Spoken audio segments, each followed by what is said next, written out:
Have you ever witnessed two people having a terrible argument? They begin screaming at each other, calling each other names, and then one thing leads to another. Their families get involved. They're not speaking to one another.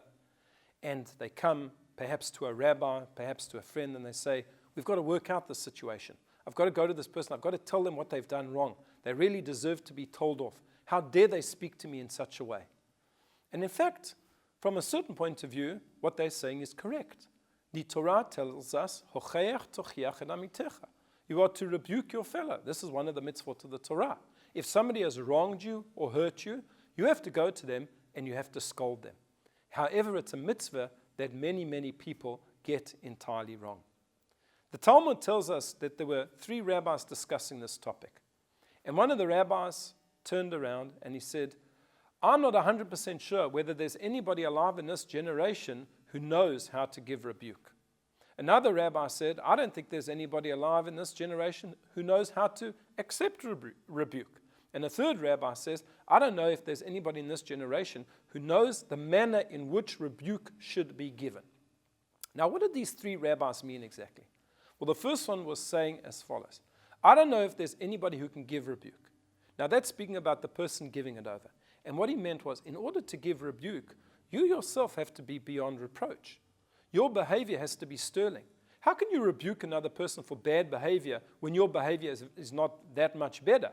What are you so pious? Do you occupy the moral high ground? And therefore that rabbi said, I'm not so convinced that there's anybody in our generation who really deserves to give rebuke, because is he any better than the person that he is rebuking? The second opinion said, I don't know if there's anybody in this generation who knows how to receive rebuke. Because even if the person knows how to give the rebuke, and he is occupying the moral high ground, and he is a person of integrity and sincerity, maybe the person that he's rebuking will not take it well. They're not somebody who's ready to hear criticism. So therefore, you have to know whether the person you're rebuking can even take it. Otherwise, you're wasting your time. As the Talmud says, just as it is a mitzvah often to say something that needs to be said, so too it's a mitzvah not to say something because it just may work out to be negative. And the final opinion says that even if you have both of those factors right, a person who is worthy of giving rebuke and a person who can listen to criticism, you still need a third component, and that is how the rebuke has to be done. It has to be done in a loving way, not out of hatred, not out of vengeance. As one of my colleagues says, you have to be able to tell the person to go to hell, but to enjoy the ride at the same time. You have to maintain their dignity. Now, if we go to the actual verse in the Torah that speaks about rebuke, we'll see that this is exactly the phraseology, and this is exactly the methodology that the Torah is speaking about. The Torah says, Lo tisnai et achicha bilvavecha. Do not hate your fellow in your heart. If somebody has hurt you, it's very, very negative to harbor these feelings within you, these feelings of resentment. They're going to eat you up. Do not hate your fellow in your heart. What should you do? Well, the next part of the verse says, Hochayach tochiach el amitecha. You shall surely rebuke your fellow. Let it out. Speak to them. But then the verse ends, V'lo tisa alav chet. But do not bear guilt because of him. In other words, as the Talmud explains, when you rebuke him, don't do it in such a way that then you become guilty because you have embarrassed him publicly. Don't ever rebuke a person in front of other people. Don't rebuke a person over email. Don't rebuke a person over the telephone. Take them out for coffee. Sit down with them. Do it gently. Do it lovingly. Do it in a way that doesn't make the situation worse. Remember that they are also a person who has honor and integrity. And maybe you may have done something incorrect also.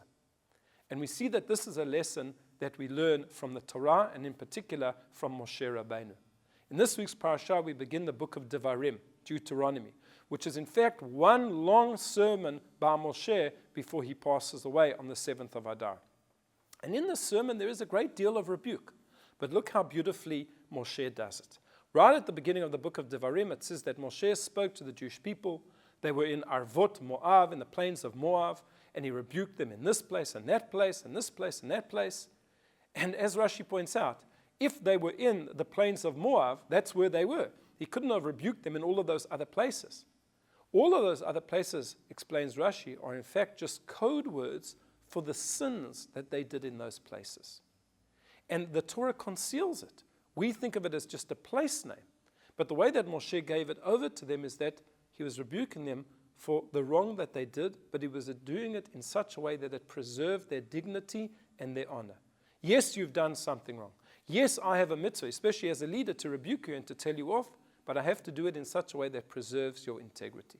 So the next time somebody has wronged you, the next time somebody has made you really angry, don't harbor that hatred in your heart, that resentment. Rebuke them, but do it in a loving way. Don't make the situation worse. Go to them and explain to them, this is what was done, this is how I felt about it, and perhaps we can work it out together. And if you will have done that, you would have performed one of the most difficult mitzvot in the Torah, the mitzvah of rebuke. I wish you a Shabbat Shalom.